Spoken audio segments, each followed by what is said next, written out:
आप सभी का फिर से स्वागत करते हैं थेरेपेटिक्स वर्ल्ड विथ एसकेजे में, जहां हम बात करते हैं मेडिकल रिलेटेड प्रॉब्लम्स और उसकी सॉल्यूशंस की। तो आज इन्हीं सीरीज में हम बात करने जा रहे हैं एलर्जिक राइनाइटिस। सभी कभी ना कभी इनसे परिचित होंगे, जाने अनजाने, क्योंकि ये क्या है कि एक सामान्य सा प्रॉब्लम है जो सभी को कभी ना कभी हुआ होगा।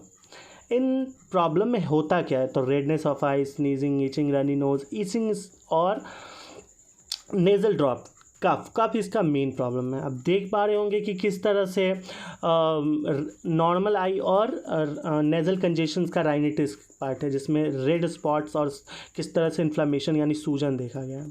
अब इसकी डिफिनेशंस की बात करें जो कि आर्या गाइडलाइन 2008 के थ्रू है, तो allergic rhinitis is a symptomatic disorder of nose caused after allergen exposure. यानी एलर्जन क्या होता है? आईजीई का एक्सपोजर। आईजीई जिस तरह से एक्सपोज करता है तो उसके बाद ये सारी प्रॉब्लम्स आती हैं। लोग इसमें क्या अनुभव करते हैं?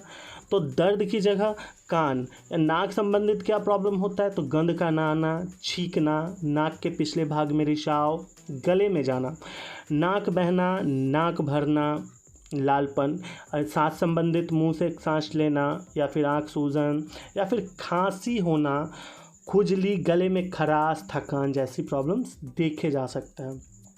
अब allergic rhinitis one of the top 10 reasons for visiting physician, यानी लोग जो डॉक्टर से मिलते हैं उसमें से 10 ऐसे प्रॉब्लम में से एक एलर्जिक राइनाइटिस है, जिसमें 600 मिलियंस जो है एलर्जिक एक्सपोजर वर्ल्ड वाइड देखेगा।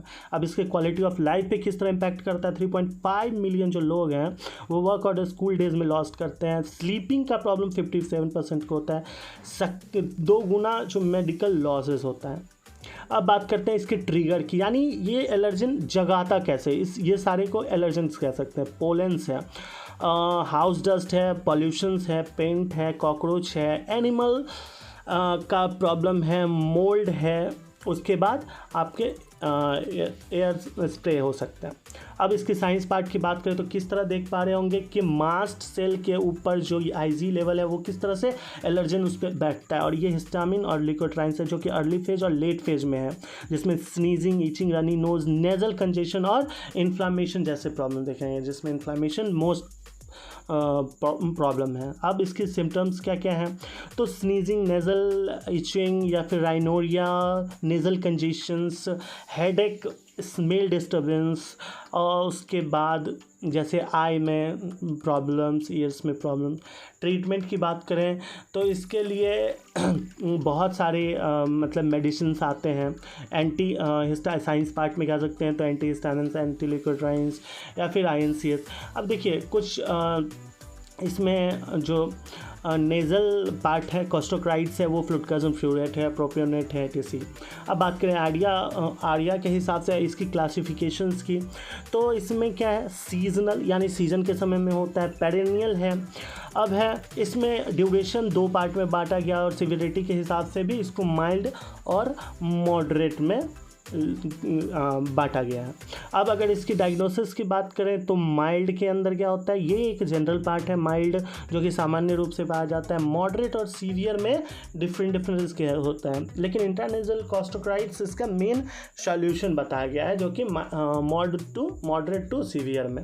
अब इसकी ड्यूरेशंस की बात करें और सिविरिटी की, तो ये 4 दिन के आसपास में हो तो ये माइल्ड पार्ट में, इसमें स्लीपिंग डिस्टर्बेंस वगैरह हो सकता है। अगर ये 4 दिन से ऊपर 1 हफ्ते के आसपास में हो तो ये मॉडरेट पार्ट में या सीवियर पार्ट में हो सकता है। इसमें स्लीपिंग डिस्टर्बेंस के साथ भी अन्य डिस्टर्बेंस है। स्लीपिंग डिस्टर्बेंस तो एलर्जिक राइनाइटिस में सामान्य सी बात है।